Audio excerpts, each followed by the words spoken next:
Le cercle FSER a deux axes d'action majeurs. Le premier, c'est comment est-ce qu'on engage plus les chercheurs dans les activités de médiation. Dans un cas, donc, il y a plus de 90% des chercheurs qui souhaitent faire de la médiation, alors que dans les faits, il y a seulement en biologie un tiers qui sont actifs. Donc comment est-ce qu'on fait pour mieux les engager?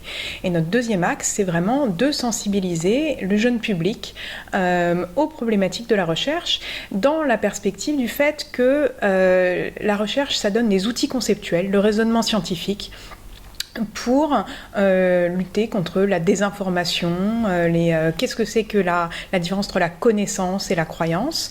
Et donc c'est pour ça que nous avons développé Déclic, pour développer justement des nouvelles modalités d'interaction vraiment personnalisées entre les chercheurs et les lycéens. Le but, c'est quand même que des élèves rencontrent justement des chercheurs et qui puissent justement se rendre compte de ce que c'est que le travail de chercheur. Donc c'est une initiative qui a été proposée par la Fondation Schlumberger pour l'éducation et la recherche. Donc j'ai l'honneur d'être un des lauréats de cette fondation qui soutient beaucoup vraiment la recherche fondamentale. C'est une demi-heure de présentation sur le métier de la recherche en général et sur ce que la thématique de recherche qu'on développe dans notre laboratoire.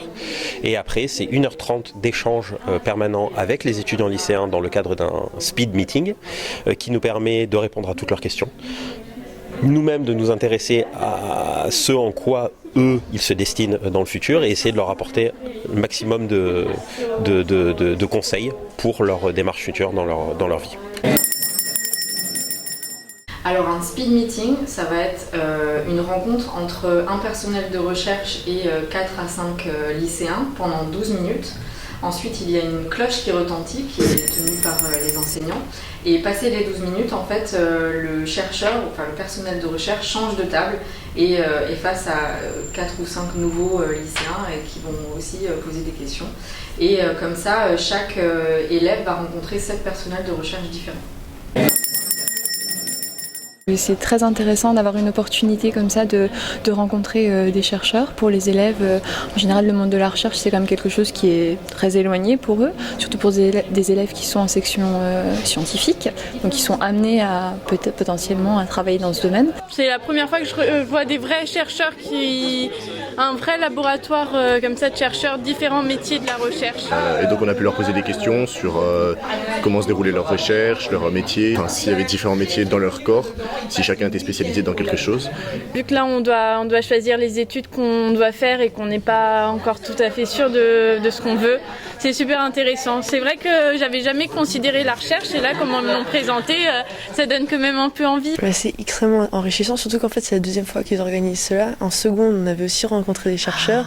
Il y avait une conférence et puis il y avait des chercheurs qui étaient venus et je me rappelle d'une phrase assez marquante d'un chercheur qui nous avait dit, il était chercheur puis il était devenu après directeur, chef d'équipe.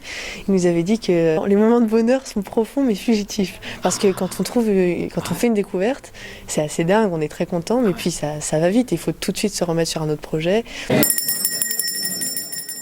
La construction du savoir, je pense que c'est le propre de la recherche, car ça pousse toujours les frontières de la connaissance. Oui. On découvre ce qu'on ne sait pas, donc grâce à ça, ça génère de la connaissance et c'est essentiel pour faire évoluer à la fois la société, mais également le monde au travers de la technologie, par exemple, dans le cadre de la découverte de nouvelles technologies qui améliorent la vie de chacun. On avance par erreur, on tâtonne. Le problème de la recherche, c'est il y a tellement de questions auxquelles on n'a pas de réponse qu'on tâtonne. On va dans le noir et jusqu'à ce qu'on trouve des réponses. Donc on teste des hypothèses. Ces hypothèses sont très souvent fausses parce que la nature est beaucoup plus intelligente que nous. Ce que nous disait une des intervenantes, c'est que ce qui l'avait intéressée depuis toute petite, c'est le fait d'être à la limite du savoir et des connaissances et de pouvoir faire avancer justement cela. Les médias doivent être regardés avec un esprit critique et les gens doivent pouvoir critiquer les infos qu'ils voient et trouver les sources. Et ça, c'est une grosse partie de la démarche scientifique. Et donc je pense que si on initie les élèves à ce genre de pensée, ne pas croire tout de suite ce qu'on leur dit, chercher les infos eux-mêmes, ils vont pouvoir développer un esprit critique. Et je pense que c'est très important et c'est très important aussi dans un monde qui va de plus en plus vite, où on ne prend pas le temps en fait de recouper les informations et on ne prend pas le temps de faire la distinction. On se laisse submerger parce que c'est facile, parce que c'est proposé. Non, c'est pas difficile à organiser. Moi, j'ai trouvé que ce qu'on nous fournit est extrêmement complet. On a juste à suivre un guide. Et en fait, c'est vraiment parfait. Donc, c'est sûr qu'il faut prévoir les salles, il faut organiser les salles. Il faut juste prévenir nos élèves. Donc, c'est vraiment quasiment rien. Non, ça n'a pas été un travail démesuré. On est très bien secondé par le cercle FSER pour pouvoir réaliser l'ensemble du meeting. C'est le nombre de chercheurs qui peuvent être réunis et du coup la disponibilité en fait. Il y a un chercheur pour 4 élèves, donc en termes de prise en charge, de communication, enfin, c'est vraiment appréciable. J'aurais dit la même chose évidemment, donc on va dire la facilité d'organisation, quoi. C'est vraiment incroyable de pouvoir organiser ça en si peu de temps, voilà, avec une équipe qui a l'air bien rodée.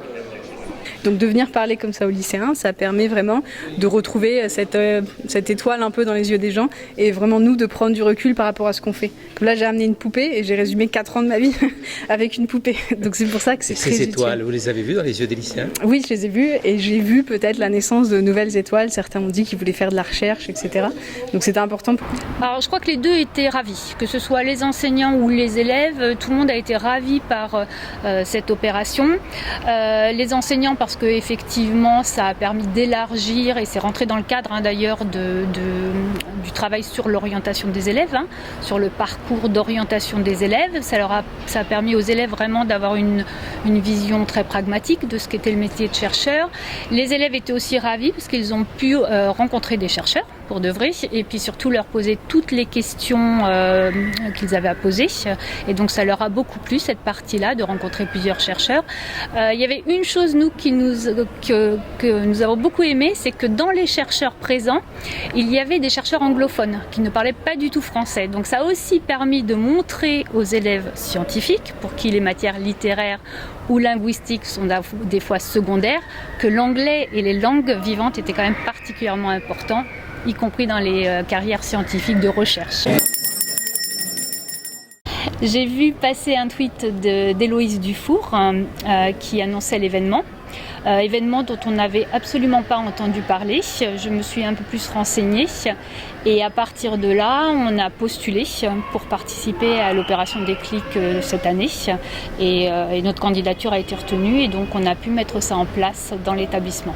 Du coup, le premier réflexe à avoir, c'est d'aller sur le site Déclic, voilà, celui-là, déclic2019.org où en fait il y a 2 onglets suivant qu'on est enseignant ou chercheur et en allant sur l'onglet enseignant, il y a un formulaire à remplir très court pour dire je veux que Déclic vienne dans mon lycée et ensuite nous on reprend contact avec ces lycées et on s'arrange pour que la rencontre ait lieu.